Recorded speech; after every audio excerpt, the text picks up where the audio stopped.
So here I am at the American Society of Hematology conference in New Orleans.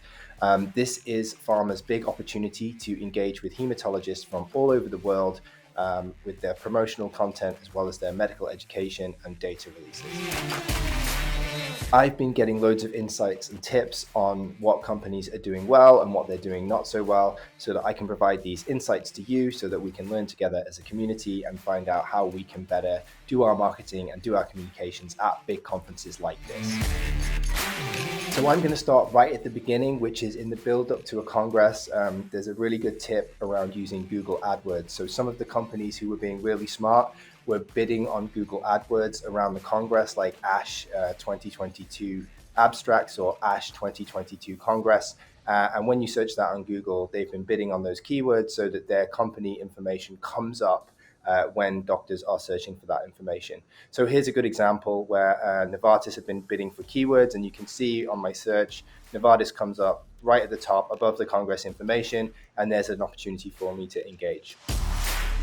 Now, it's worth noting that if you do some bidding on keywords like this, you need to make sure that the content that you then have available is relevant. In this case, there was a lot of only Novartis only data information. There was mechanisms of actions and things like that. Not something that's super relevant for someone like me who's looking for information about the Congress. So I would highly recommend, if you do Google AdWord bidding around a conference in the build-up or during, that when people get there, they find something useful, that you're able to provide them with an opportunity to sign up so that they can get useful information about the conference, recommendations on what to go and check out, where to go, anything that's useful for people who are looking for information on the Congress, and give them a reason to return. So you can show them that the experience that you provide at the conference is going to be all encompassing and they can get everything they need from here, so they keep coming back to you. The second thing I'm going to talk about is the exhibition. So one thing I did notice compared to a conference that I went to in Europe, ESMO in oncology earlier in the year, was that in the States, there seems to be a lot bigger emphasis on providing opportunities for lead capture at booths. There weren't as many as I'd like, but I was able to interact with a number of booths where I was able to input my information. I was able to get to a landing page where I found useful information, and I was actually followed up with automated emails about my experience where I could engage further. So I highly recommend, the opportunity at an exhibition booth is to capture leads, is to capture information about customers so that they can continue their journey after the conference. And I was really pleasantly surprised to see that there were some good experiences there where I could go on a QR code or I can interact with an iPad. I could enter my information, I could be sent to something useful, and I was followed up right away. So that was really great, and I recommend that people do that on a regular basis at Congress. Another insight that I did have from the meeting, and it's something that I feel quite passionate about, is the promotional content at the exhibit.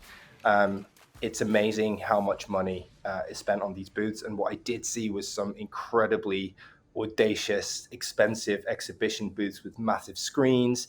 There was AR experiences, there was VR experiences. I had to go on a kind of massive racing game with medical quizzes in it. There was even a cave with some DNA spinning in it. So it's like kind of holograms and everything. A huge amount of money has been spent on these exhibits.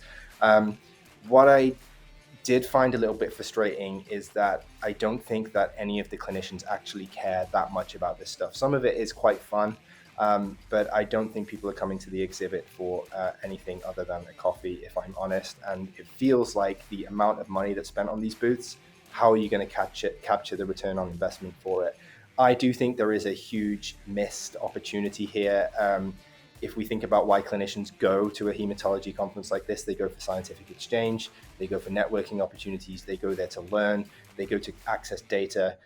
This is not the experience that you do get at an exhibit. So I do think there is some missed opportunities there to really think about why people would come to an exhibition booth, how you can help people overcome their challenges at an exhibition booth, how you can help them achieve their goals at an exhibition booth, and how you can capture information so that you can continue to engage with them with targeted, relevant content after they've visited.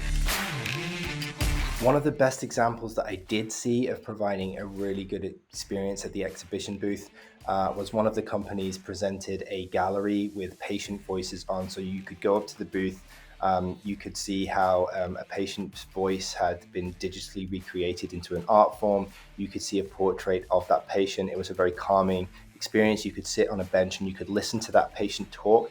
It was actually talking about a process where they went through CAR T therapy right from the moment of diagnosis, when they found out they had the disease, looking at the treatment options, going for therapy, the recovery process. You could really hear about what the patient's concerns were, how they felt. And I think that was actually a genuinely relevant learning experience for clinicians. It was like I don't want to use the word entertaining, but it was valuable in terms of it was quite emotive, and it made me feel quite passionate about supporting those patients in that process and understanding how they feel and how we can help them. So I think that is a really good example of where an exhibition booth can provide a valuable and interesting and unique experience. And it's then about capturing that information from the clinician about what they learned, what their priorities are, and again, following up with them afterwards. So I thought that was a really great example.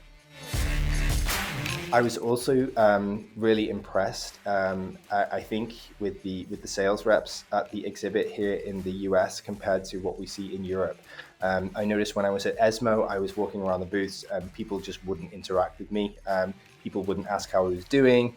They wouldn't ask, what field of medicine I was interested in or anything like that. However, whilst I was here in the States, there was a lot of global or US sales reps on the booth where they were actively trying to engage with people in conversation, and not in an aggressive way. It was very soft. It was very supportive. It was very good customer service. And once you were on an exhibit, say you interacted with one of the exhibition activities, they would ask you about your experience. They would recommend you visit another area of the booth. And I thought this was really good, and maybe is a important mindset that we see here in the US compared with what we see in Europe and in the UK, where those sales reps are really trying to engage people in conversation and learn about them and support them on their journey.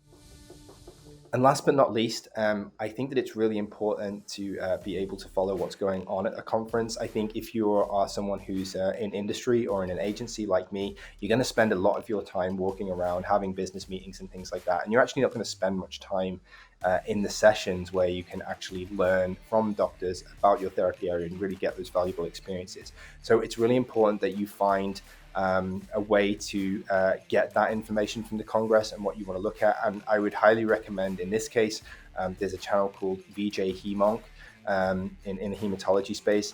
They are publishing around 800 videos and highlights and data highlights from the Congress. They publish tips from doctors about what sessions to go to. And if you follow these kind of channels on Twitter, what you're going to do is you're going to see them interact with doctors, and you're going to be able to follow that conversation live so that you can see what's going on and you can keep up to date. So I would always recommend, before you go to the conference, looking at who those influencers are, making sure that you follow the right people so that you can keep up to speed and you can go to and prioritize the sessions you want when you're super busy having business meetings.